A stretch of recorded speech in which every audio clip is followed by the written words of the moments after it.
आज हम बात करने जा रहे हैं ITR 4 असेसमेंट ईयर 2020-21 के लिए ITR 4 लाइव हो चुकी है वेबसाइट पर। तो शुरू करते हैं, इनकम टैक्स ITR 4 कैसे फाइल करें और किसको फाइल करनी है। तो सबसे पहले आप हमारी इस वीडियो को पूरा एंड तक देखें। चैनल सब्सक्राइब नहीं किया है तो चैनल को सब्सक्राइब कर लें और ITR 4 फाइल करना आज इस वीडियो के माध्यम से देखें। तो शुरू करते हैं। सबसे पहले इनकम टैक्स वेबसाइट को लॉगिन करना है।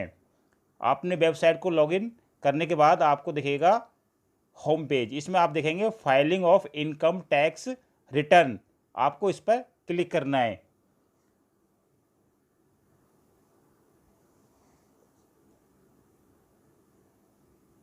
क्लिक करने के बाद आपको यहाँ असेसमेंट ईयर सेलेक्ट करना है।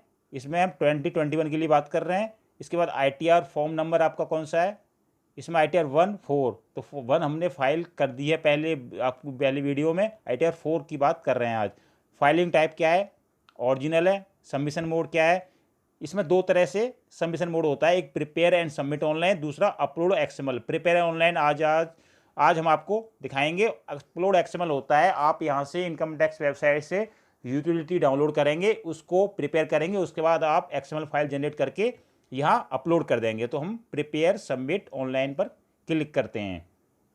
ये सबसे इजी प्रोसेस होता है ऑनलाइन का। इसके बाद कंटिन्यू करेंगे इसको।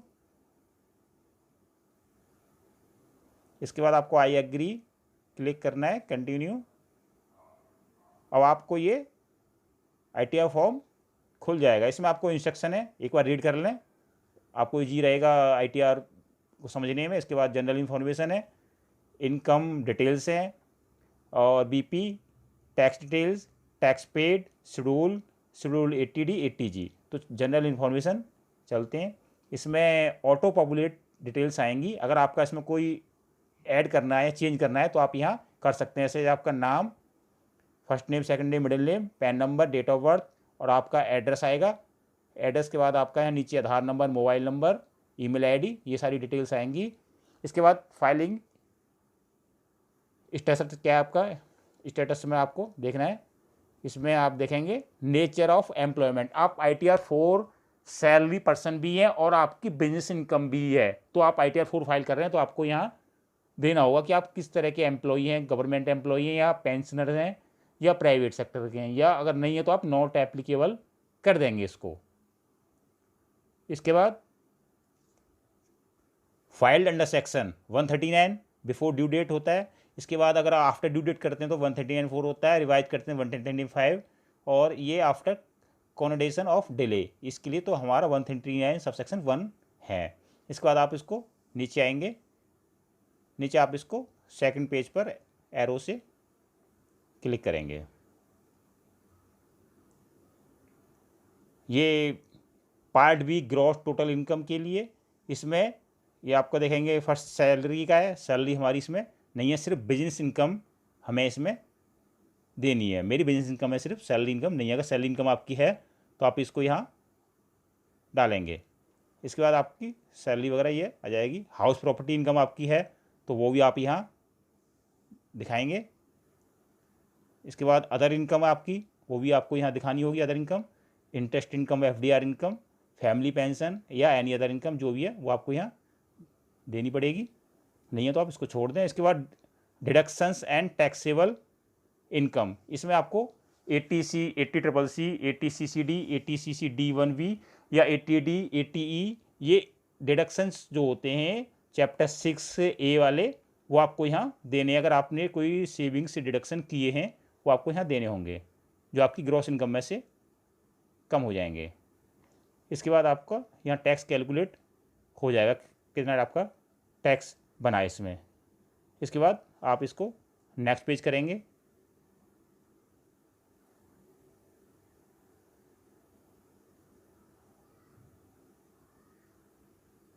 इसमें नेक्स्ट पेज करने के बाद आपको यहाँ नेम ऑफ बिजनेस, आपको बिजनेस ITR भरने जा रहे हैं तो आपको अपनी जो बिजनेस ट्रेड नेम है वो आपको यहाँ देना है। जैसे मैंने KS डाल दिया, जो आपका बिजनेस नेम वो आपको देना है, या आप नहीं है तो आप अपना इंडिविजुअल नाम यहाँ डाल सकते हैं। इसके बाद आपको देखना है आप किस चीज़ की आपकी बिजनेस है, सर्विस है या कोई ट्रेडिंग, इसमें इतने सारे ऑप्शन आएंगे, इसमें आपको अपना जो ऑप्शन है वो चूज़ करना है कि आपका कौन सा बिजनेस है। इसमें आप कोई भी जो आपका है वो उसको सेलेक्ट करेंगे।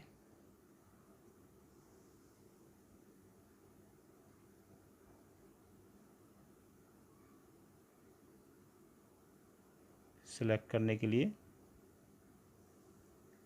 इसका डिस्क्रिप्शन कोई है तो आपको वो यहाँ देना होगा, नहीं है तो आप इसको छोड़ दें। इसके बाद आपको थ्रो अकाउंट पेई चेक, अकाउंट पेई बैंक ड्राफ्ट, आपका जो बैंक में पेमेंट आया है, अकाउंट पेई आया है या आपको आरटीजीएस एनईएफटी के माध्यम से आया, वो आपको यहाँ टोटल रिसिप्ट देनी है। जैसे मैं इसको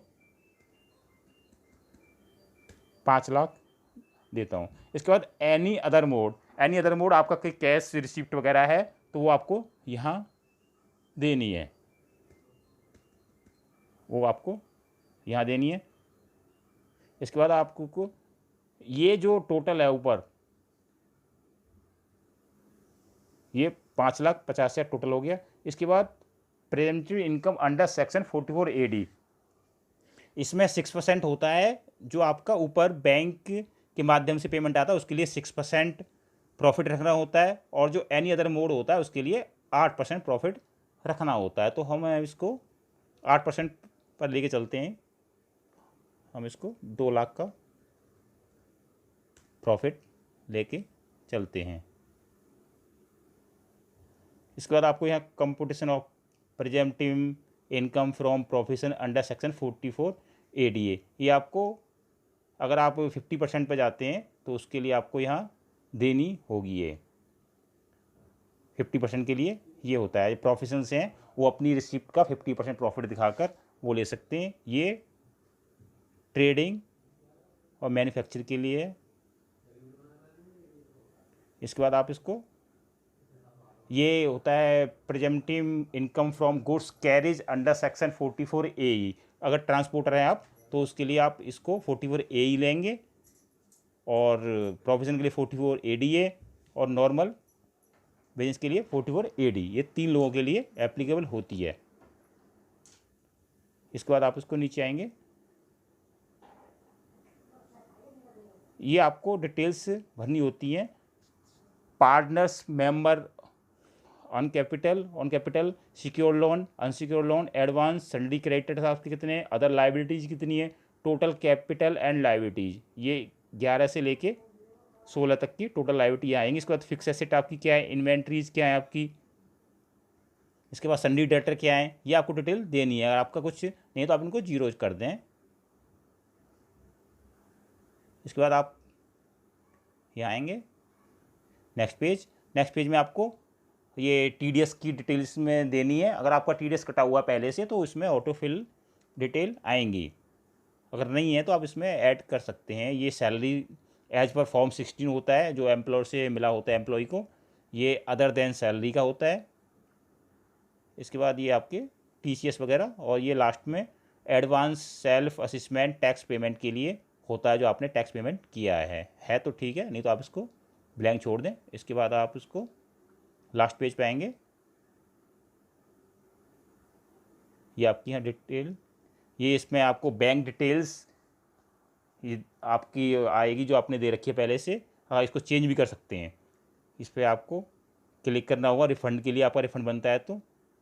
इसके बाद वेरिफिकेशन होता है, वेरिफिकेशन में नाम, फादर नेम, इसके बाद सेलेक्ट सेल्फ या रिप्रेजेंटेटिव किससे करता है, अगर HUF है तो, पार्टनर अगर फर्म है तो।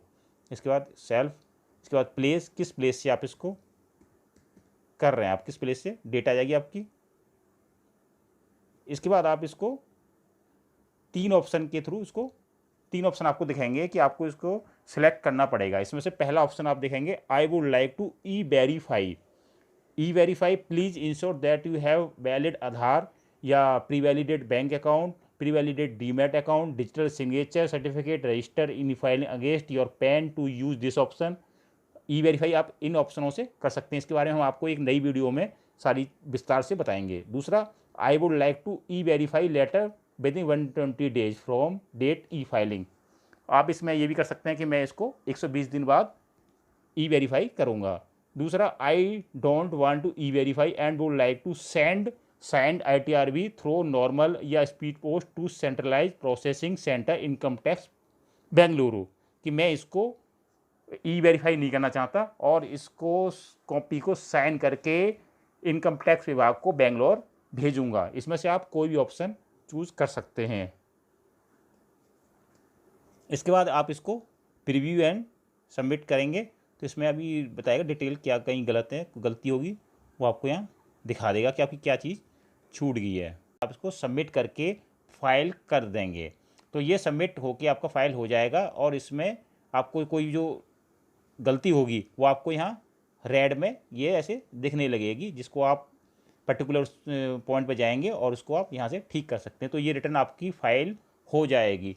तो दोस्तों आपने ये देखा कि इनकम टैक्स ITR 4 को कैसे फाइल किया जाए, जिसको हम ITR 4 सुगम के नाम से जानते हैं। इसको 44 AD इनकम भी रिटर्न भी बोला जाता है, 44 ADA और 44 AEA तीनों के लिए होती है। तो दोस्तों देखा आपने, कैसा लगा आपको वीडियो? इसको लाइक करें, शेयर करें, चैनल को सब्सक्राइब अगर आपने नहीं किया तो उसको कर लें। आप सबका बहुत बहुत धन्यवाद। नमस्कार।